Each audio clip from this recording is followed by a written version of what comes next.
ایک علاقے میں ایک کانا شخص ایک آنکھ سے معذور ہے، کانا ہے جسے عام ہم کہتے ہیں. لوگوں نے بادشاہ سے کہا اس آدمی کو روک دیں، گھر سے نہ نکلا کریں، کہ یہ جب بھی گھر سے نکلتا ہے لوگوں کو نقصان پہنچ جاتا ہے. اب بادشاہ ایک دن شکار کرنے کے لیے جا رہا ہے تو بادشاہ نے اس آدمی کو دیکھ لیا. بادشاہ کو پہلے سے ہی غصہ تھا، لوگوں کی شکایتیں تھیں. اب بادشاہ کو ہی وہ ٹکر گیا سامنے. بادشاہ نے کہا کہ اس بندے کو یہاں پر درخت کے ساتھ باندھ دو، رسیوں سے باندھ دو، اپنے سپاہیوں سے کہا، اور خود شکار کرنے چلا گیا.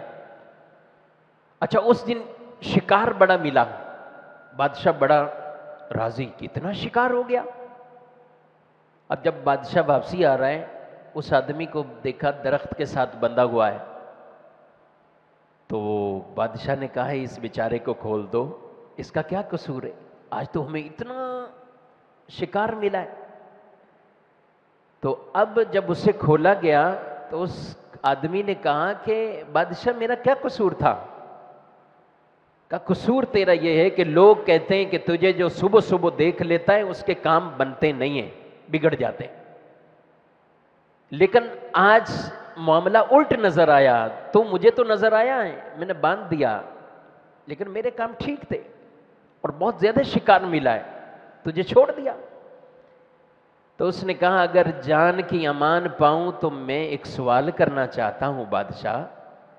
صبح صبح آپ نے مجھے دیکھا ہے اور میں نے آپ کو دیکھا ہے، میرا سارا دن تکلیف میں گزرا ہے اور آپ نے بڑا شکار لیا ہے.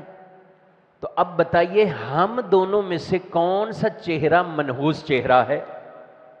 کہ اگر میں کہوں کہ میں تکلیف میں رہا ہوں تو پھر آپ کے چہرے کو منحوس کہنا پڑے گا. تو اس نے بادشاہ کو یہ بات سمجھا دی کہ چہروں سے یہ منحوسیت نہیں، یہ بدشگونی نہیں. ایک مسلمان کے عقیدے مضبوط ہونے چاہیے، پختہ ہونے چاہیے.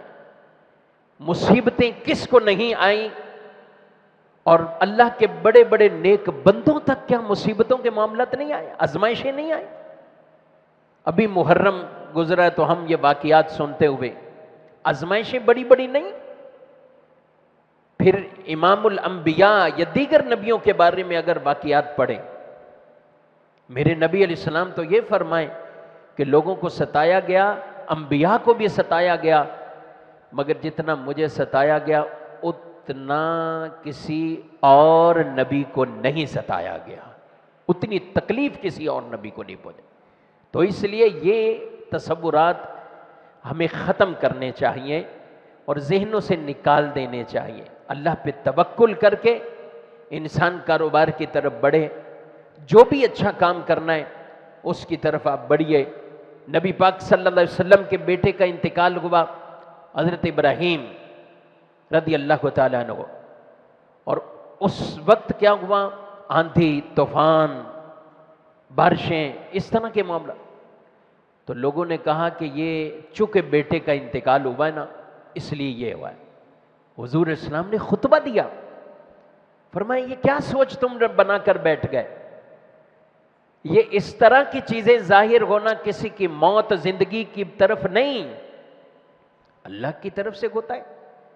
اور رب تعالیٰ کبھی طوفان کی صورت میں، کبھی زلزلوں کی صورت میں، کبھی سورج گرہن، کبھی چاند گرہن.